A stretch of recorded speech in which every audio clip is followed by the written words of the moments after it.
Dans les champs, à quelques kilomètres de Bakhmout, ces soldats ukrainiens tentent de repousser les Russes,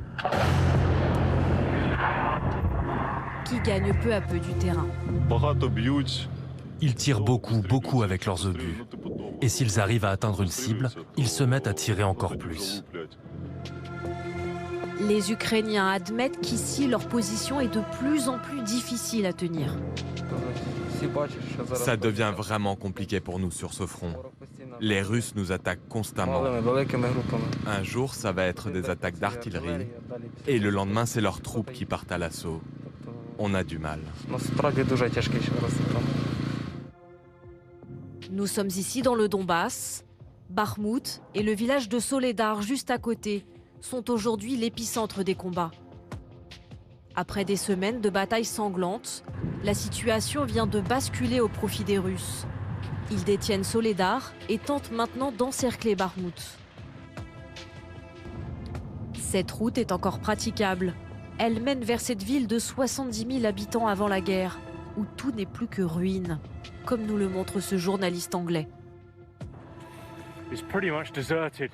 Cette ville est désertée. Il y a quelques civils là-bas. Regardez, un homme qui ramasse du bois. La plupart des immeubles ont été détruits par les bombardements et les gens ont fui. On est sous tension simplement en étant ici. Les combats sont juste à côté. Dans la ville, quelques silhouettes emmitouflées dans des manteaux d'hiver. Des habitants qui n'ont pas pu partir et semblent résignés.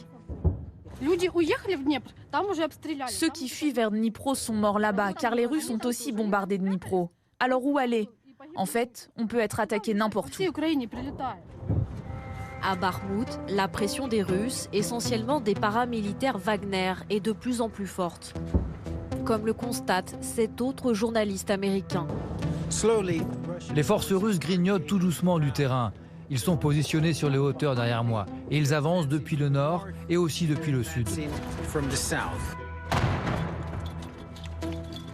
Pour se défendre, les soldats ukrainiens ont creusé des fortifications dans le centre-ville.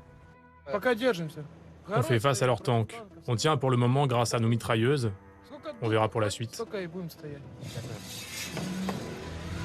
Ici, les soldats de Kiev utilisent, faute de mieux, de vieux chars datant de l'ère soviétique, qui restent dissimulés derrière des bâtiments.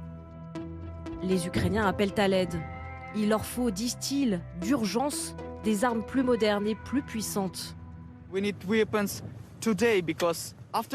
On a besoin d'armes, sinon la ville sera complètement détruite.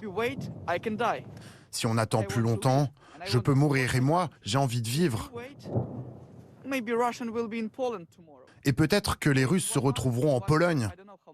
Si on laisse passer les Russes maintenant, c'est les armées européennes qui devront les arrêter plus tard. Mais les chars de fabrication allemande promis aujourd'hui seront-ils suffisants pour repousser les Russes? Certains Ukrainiens veulent plus. Tout le monde parle de chars, de chars, de chars. Oui, bien sûr, les chars sont ce qu'il y a de plus puissant sur le champ de bataille. Mais on est au 21e siècle. On a besoin de chars, mais aussi d'avions. Après la France, d'autres pays européens ont annoncé l'envoi d'importantes quantités de matériel militaire. Canons César, hélicoptères, missiles ou encore lance-grenades.